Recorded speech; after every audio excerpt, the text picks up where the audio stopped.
Hello and welcome to the Grade Cricketer on 7 on our very own new set. It's a combination of sort of Between Two Ferns and also some sort of clubhouse ceremony reception type thing that you might see for the Academy Awards. Of course, it's just grade cricket, and this is following on from the ACA, well, the AC Awards last night. Yes, Australian Cricket Awards? Yeah. The Australian Cricket Awards. Current Affair Awards. A current affair, one of those two things. Of course, we just speak about rival network opportunities at all times. Ian Higgins here with Sam Perry and Dave Edwards. Boys, it was the Cricket Awards last night. We were very privileged enough to go onto the red carpet. And just before we throw to some footage of Marcus Steines, who was the big takeaway, one of the most ridiculous things that we've done by far is to speak to celebrities on the red carpet. But, you know, well, I mean, see for yourself, Marcus Steines right now talking to the great cricketer. That's the question everyone in Australia wants to know. How important is it to have a big chest to succeed in cricket? Yeah, and life in general. Yeah, look, I identified that early. It's just really one of life's musts. So look, I it was an integral part to my childhood to develop the chest, bench press, incline bench press, dumbbell fly. So your hierarchy of needs is literally just different chest exercises. Yeah. Okay. The education didn't go well, but the bench press went well. Yes, that was Marcus Steines there running us through his chest regime, which is obviously the only question we would ask him. That was when we were all looking a little bit fresher, a little bit less hungover. Weird watching yourself on a television while we're also in the inset. Like there's like two versions of us on television at the same time. Yeah. That was Dave's takeaway from the ACA Awards. Lads, the awards were last night. Who were the big winners and who were the big losers of last night, Pez? Well, I think rightly so, Cricket Australia very much shone the spotlight on its women cricketers who actually succeeded this year. And, you know, as Australians, we're hungry for success, so they were very much on stage at all costs and all times. So I think they were the great winners. Elisa Healy swept the awards, and again, rightly so, had a very, very dominant year. And obviously in the men's, Pat Cummins with his white jacket that reminded me of the Temptations in Back to the Future, singing Earth Angel, and I wish I'd worn a white jacket myself. Sure. Edo's for you, big winners and the big losers? Look, I think obviously the big winner is Australian cricket. You know, I think in general, you know, that not enough attention has been shown on the night of nights to the health of Australian cricket, but you could be excused for thinking it was just a wonderful year, 2018. They didn't actually have the club president or the CEO of Australian cricket, Kevin Roberts. He didn't give kind of his retrospective on the year. I was really looking forward to hearing what happened in 2018, but they didn't touch on that. It would have been good to have a kind of like a State of the Union style speech from the club president, perhaps like Donald Trump with, you know, choreographed standing ovations as well. Who would have sat behind him? So obviously, the ACA, the unions, so they'd be Greg on one Dyer would side. have behind him in the Nancy Pelosi role. And who's on the who's the other CA one? side? Maybe Roxy Jasenko? Roxy. Roxy Jasenko. Boys, talking about the Cricket Awards, Elisa Healy won the Belinda Clark Award, and Pat Cummins took out the Alan Border Medal. The two big gongs. We noted some shock nominations. Shock noms. Shock noms. You know, to say it short. Stay with it, Pezza. One take only. Aaron Finch and Usman Khawaja were in the running for various awards. It's like at the very top end. The Test Player of the Year, Usman Khawaja. I mean, he literally lost us the series against them. Well, you've got to have in any kind of nomination, you've got to have at least 3 up for nomination, don't you? I mean, that's the rule of awards as we know it. But you could see, I mean, Aaron Finch was up for a nomination for the Alan Border Medal. Kind of looking rather sheepish there when he was seen kind of nursing his whatever the beer of choice is. Whatever our commercial partner is that we should say right now. Is. So he looked a little bit sheepish, and Usman Khawaja as well. Sheepish. There wasn't a lot to pick from. Yes, definitely not nursing Well, beer. it's surprising, lads, because there was no review from the club president of Cricket Australia because it's been such a great year for Australian cricket as a whole. And that was kind of reflective by seeing Aaron Finch being the 3rd best player that Australia put up for a nomination this year. I mean, you rightly said Elisa Healy just completely swept the awards. I think she should have been nominated as well for the AB medal. I think I saw Winks in there for one of the men's. I think like a T20 candidate. Should always be there. I just think Winks is female. Yes. I mean, but what couldn't she run? Oh, absolutely. What a Winksy girl. What a horse. Love you, babe. What a horse. Another legendary figure of Australian sport, apparently, is Dean Jones, who got nominated into the Hall of Fame last night at the medal. Thoughts on Dean Jones? Hot or not? Is he really deserved of being in the Hall of Fame in 52 tests, 164 one-dayers and 3,000 odd runs. And change. A bit of 3,000 and change in terms of runs scored in Test cricket. Hot or not, Dean Jones? Well, firstly, I believe he's hot. I think he's a good-looking guy. But in terms of his ascension, I guess, into the Hall of Fame, it was an interesting one because before him came Billy Murdoch, who like literally started the Ashes in Australia and was the first Australian to score a triple century in first-class cricket, and Alfred W.G. Grace, apparently, unless that's just more Cricket Australia revisionism. That's what we were told last night. His family would have to go with that as well. Dean Jones, perhaps less, I mean, wonderful average at Test level, 46, 44, was it, in ODIs as well? But, I mean, Hall of Fame worthy? I'm wondering. Well, yeah, I mean, the Hall of Fame, what is it even? Like, there are a lot of people in that hall. Like, what is a hall? Is it limitless? It's like, I mean, let's be right. Dean Jones, what a player. Have it right. What a player. Let's be get right. it Let's be right. right Let's put the about it. caveat If you up are front. watching Dean, what a player. Now, when this is clipped up, just completely remove that and just keep the sledging bit. Like, Dean is known to actually take up people who disagree with him. well, online, let's get him online. Let's see what We've happens. asked you before, Dean. I just think that, like, Come what on the a show, write a player, reply. but like Hall of Fame. I mean, like, he's good. You know, 3,500 Test runs is good. You know, and it's 3,500 more runs than I'll ever have. Probably at this point, I should say, have not yet been selected. I'm available for Ashes and World Cup duties. But I mean, like 3,500 Test runs. It's like it feels a bit like you're dropping kind of like you drop 40 cents, do you bend down and pick it up? It's like, is it? What's it worth my time? That's exactly right. He goes. I mean, you know, at work, I've got $2,000 worth of receipts on my desk, which I haven't expensed yet, and it's going to take me about 6 hours to get through that. Do I really want to do it? I mean, it's a bit of money. It's good. I'm not saying I'm rolling in money, but do I want to spend 6 hours to make $2,000? Well, Channel 7's going down the gurgler because they're paying purely for our expenses entirely. We've got $2,000. We've got $40,000 individually on the show. Is there an actual hall in the Hall of? Where is this hall? Yeah, no, I don't know what to do with that I think question. it's in Bowral. Yeah. Well, we did check. I'm and picturing Bradman it in is London. is You know, like one of those kind of prestigious halls that you know recitals are held at. Why and the Ashes did this are in happen? England. Why did they induct Dean Jones? I mean, he was again a great player, right? You know, a wonderful player. Let's have it right. Caveats. Let's have it right. Dean's a great player, but like. You know, probably 10th best of his generation or whatnot. I mean, and there was a lot in the explanation of his induction around the kind of injustice of him being dropped. I mean, what is Cricket Australia doing? Are they trying to distract us from the fact that it was possibly the worst year in cricket and create a news story that we're now talking about? I mean, CA wouldn't do that, would they? No, that's a good point. They wouldn't do that. No. That's good. I like that Dean Jones is Glenn Maxwell before Glenn Maxwell. You know, and so maybe Glenn Maxwell's got something to look forward to in the future. You know, a Hall of Fame candidacy. You know, maybe. I don't know. I don't know. All right. Well, moving on to obviously Marcus Steines. There was the. I mean, do the Steines chat. Do the Steines chat is what the fans want, and that's what we're going to give you right now. You know, Steines. You know, he won the ODI Player of the Year, so he was actually a medal recipient, a medal winner.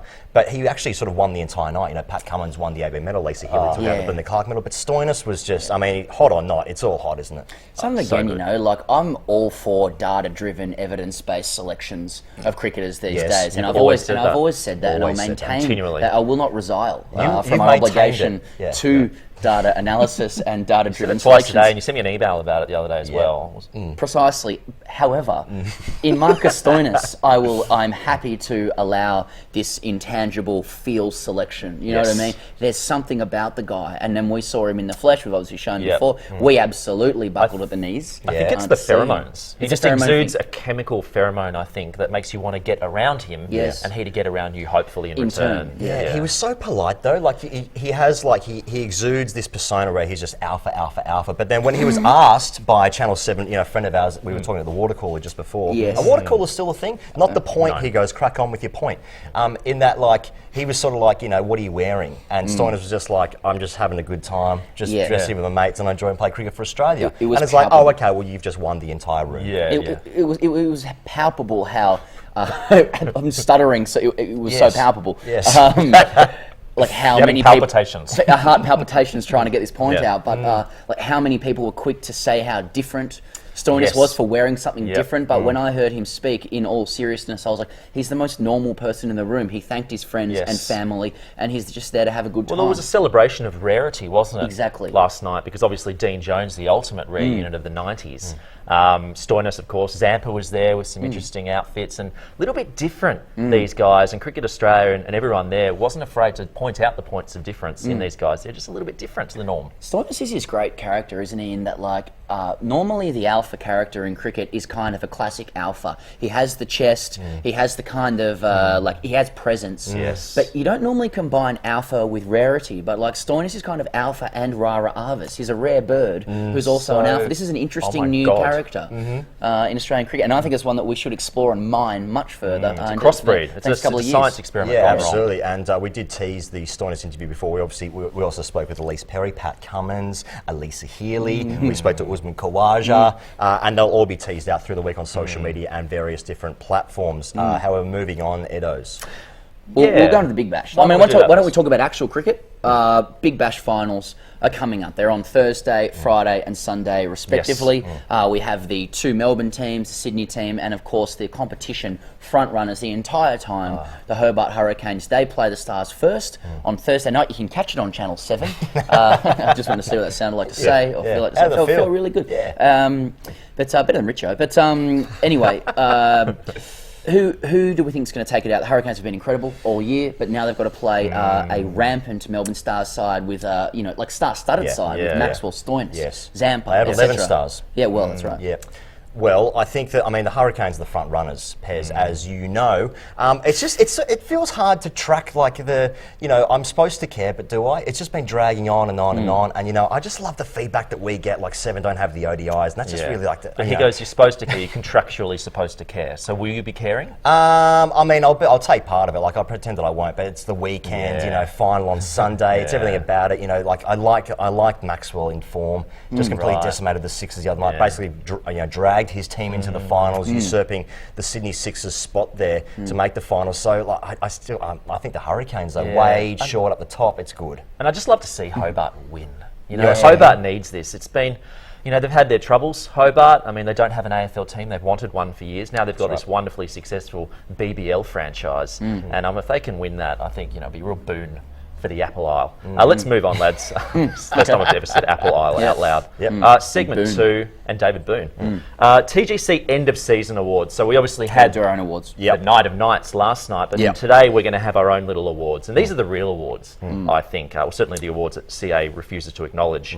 And obviously these are the most important ones because they're ours. So we've got a few. Yep. Got a few people to recognise. And the first one is the award for the most aggressive hairline in cricket.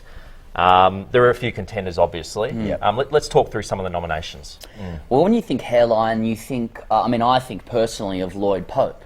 That flame hair absolutely flickering around whenever he bowls, whether it was his under-19s performance for Australia against England, or 7-4 in his second match for South Australia, or now playing for the Sixers and taking some very attractive wickets. You see that flame hair everywhere. The only problem is that it's not an aggressive hairline. In fact, it's a retreating hairline. It's rapidly retreating, like an arm, like a front line under fire. Yeah, that's right. World War I kind of thing. Ceding territory very quickly. Who else would be on the list? I put Sean Abbott actually. He's got a very, very aggressive hairline. Anytime you think about like masculinity, testosterone, you think Steiner straight away. But there's an obvious winner, and the photo that's going to be released for the winner that we'll reveal is it's just so obvious who the winner is. So please do the honours. The most aggressive hairline award goes to. Do I open it or sorry? I'm sorry. Juan Antonio Samaranch. Yeah. It's the first time you've used envelope. You used an envelope. Australia Post is going down. Yep. Moses Enriques. Moses Enriques. Crawling out of his forehead. He did actually pick up a real award last night. He was a community champion. Yes. But the real and equally important award, I think, is for his hairline, which is looking magnificent. He has to. Rumour has it he has to actually shave his forehead because if he didn't do so, it would just continue creeping. It's the opposite down of to his eyebrows. retreating, isn't it? Yeah, it's mission creeping. It's mission creep with the hairline. Sensational. What I wouldn't give. All right. Well, next up on the TGC End of Season Awards, bear with us. Only 3 hours left to go. This is the most improved award for the year. Now, I mean, you know, Cricket Australia's gone through a real, period of, some would say duress, but I think we've just gone through a huge improvement stage. You know, sure, it started off at the beginning of the year, winning the Ashes 5-0, and then, you know, went to South Africa, fairly insignificant series over there. You know, one of the great achievements for this side, of course, was getting a draw. One of the matches we didn't lose. That was a huge thing for us. But the most improved player for mine, lads, and, you know, I'll do the thing where we open up here, and the winner is Cameron Bancroft. Now, that may surprise some. Look at him there, just in he's finding some zen and a new life there. Now, people will say, he goes, why is he the most improved? And, you know, I just think at the beginning of the year, you know, not many people knew who Cameron Bancroft was. You know, what was he about? Well, we found out what he was about. And, you know, I think everyone knows who he is now. He's improved status. He's a very zen-like figure there. And I'm buying that. I'm buying that zen very much. Whatever he's offering, I'm purchasing that. I'm purchasing everything about his newfound spirit, about the way he does yoga. He could have been a yoga instructor now. Wonderful shots, photo opportunities that he's had there with his hands on his knees, etc. And I think, you know, he's a real smoky for the Ashes. You like him for the Ashes, well, he's one of these intangible players where he only has to do half of what everyone else has to do to get included. He's opened up his spiritual chakras, and now he may be opening the batting for Australia in the Ashes. We'll see how that plays out. Play. That's improvement out of sight, I think. Good. Well, let's keep the sarcastic tone rolling with the next award that we have, which is a classic award from kind of high school, end of year formals, etc. Most of the time you offer it to the most likely to succeed. We're going to go with the least likely to succeed, and we want this understood in the right spirit. This is nothing against the player themselves. We just think that they're going to be unlike Cameron Bancroft, they're going to be absolutely put under duress and railroaded throughout their entire career for intangible reasons that we'll only understand in 10 to 20 years' time when there's an ACA story about it. But again, rival networks. The least likely to succeed award, it won't surprise you, is Maxi. Yeah. It's Glenn Maxwell. It's Glenn Maxwell. And he's giving it a thumbs up there. I mean, it's the greatest selectorial injustice of our generation, more so than Dean Jones. The guy is a generational talent who could have actually carried Australian cricket. But for whatever reason, there's something they don't like about him. They don't talk to him anymore. I don't even think they organise his visas to go overseas because he's not even in the shadow squads for the test side and stuff like that. Who knows what he's done? So we believe, Maxi, that he's least likely to succeed. Well, I like about Maxwell is that he won the award last night for Australia's best T20 player for the season, for the calendar year, 12-month period there. We bat him at 7 in the ODIs. So that's where you always keep your best players. You put them down at 7. Yeah, let them face 10 to 15 balls and save the team from an impossible situation every match. So that's your position, Maxi. I think Bradman batted 7.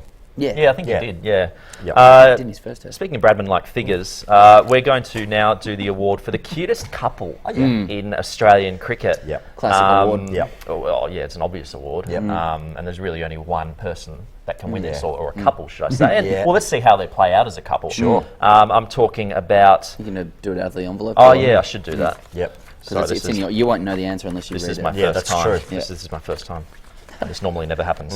I mean, there's so many great couples across the board. We met a few last night, but these guys weren't at the awards last night, but they should have been. They weren't, but they are very important to the Australian cricket landscape. It is Cameron Merchant and his wife from Married at First Sight. Jules Robinson. Jules Robinson.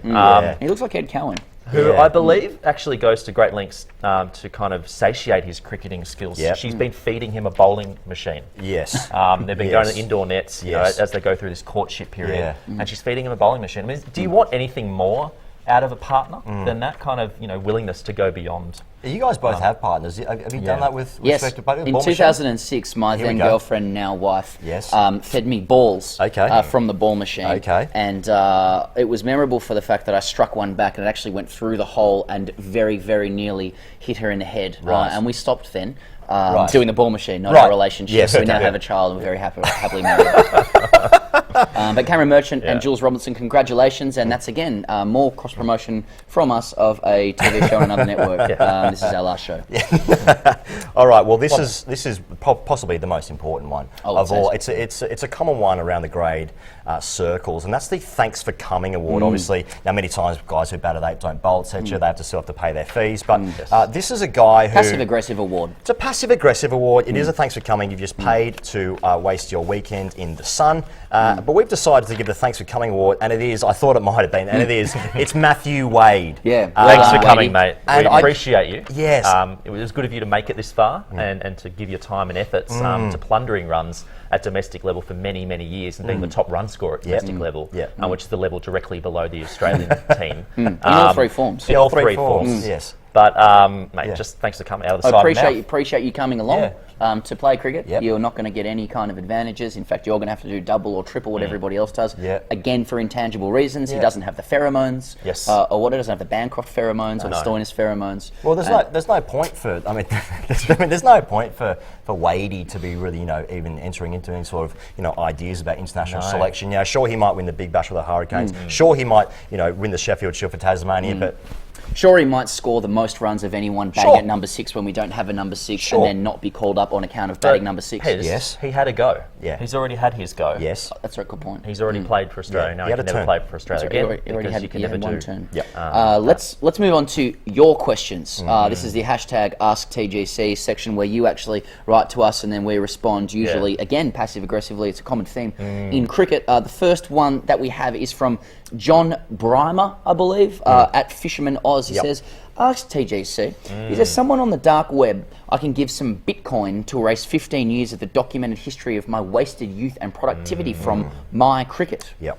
So he doesn't want it changed. He doesn't want it altered. He wants it erased. He wants it eradicated. This feels very like Matrix, not Matrixy, sort of Men in Black, the red laser thingy. Have I described that well? Yeah, I think so. Using Men in Black to describe a Bitcoin question. Well, obviously, everyone knows that the MyCricket software developers are the most powerful people in cricket globally.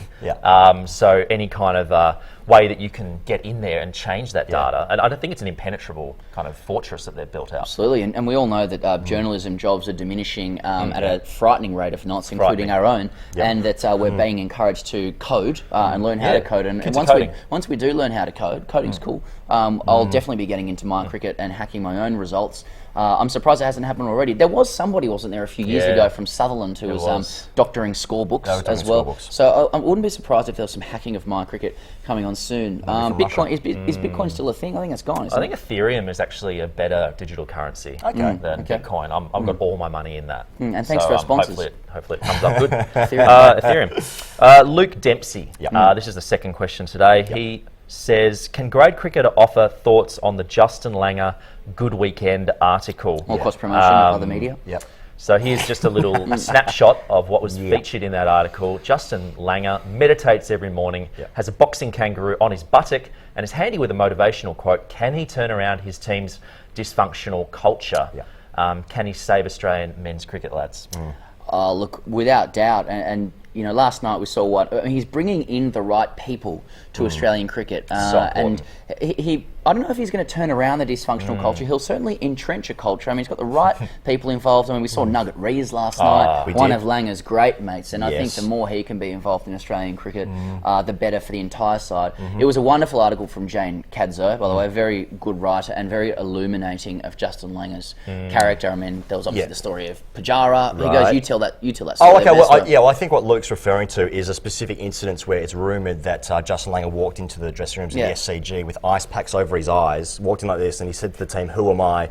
Who am I?" And we gave a charade. What was going on, and no one knew what he was talking about because that's one of the weirdest things you could possibly do. And then he said, "I'm Pujara with ice packs on my eyes because I've been watching the ball like a hawk." Now, that's a very unusual. My eyes are sore from watching the ball like a hawk. So that's what Luke's sort of referring to, and what Jane has written in this article. The hawks. Well, I don't know much about hawks. I needed to look up whether hawks actually possessed superior eyesight, and I think it might be a bit of I wish I knew. I didn't look it up though. That wasn't my takeaway from it. That was just it's an unusual method, but but we are talking about it. He's got a conversation started. He's got a national conversation is starting. I think Langer. I mean, what do we think about Langer though? I mean, he's like can he turn around the dysfunctional culture? Let's actually answer the question from Luke. I say no.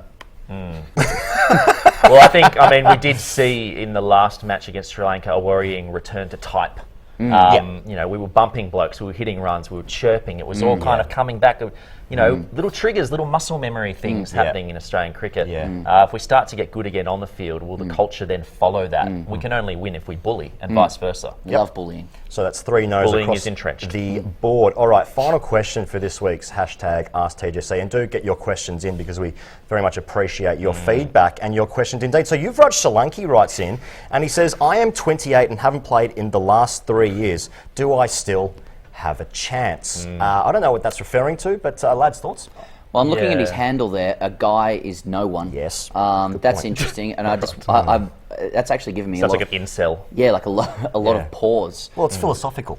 Yeah, and I think the question's in that. I would say that, at the age of 28, if he's been off for 3 years, your cricket biological clock after the age of 25 actually starts ticking exponentially. Right. So if he's been out of the game for 3 years, at the age of 28, he's got to get a move on. Yeah. Yeah. Then again, you always get a little bump in form after you have a child. Every time you find like a man plays sport after they've, his partner's given birth, he always says, "Oh, I've got a baby. Everything's in perspective now, and I'm playing better sport." So I think Yuvraj, have a child. If you don't have one, you might get a little bump there. Otherwise, you don't have a chance. This actually may very well be Matt Wade's burner account, although he's 28, not 31 like Matt Wade. So do I still have a chance? I wouldn't have thought so. Dave Edwards, Sam Perry, thank you so much. As always, lads, one more show to wrap up the summer next week. We'll be talking about, just dissecting the entire Australian cricketing summer as a whole. Clearly, we're the freshest faced people on television at the moment after a huge night at the Australian Cricket Awards. We'll see you on the internet and possibly next week.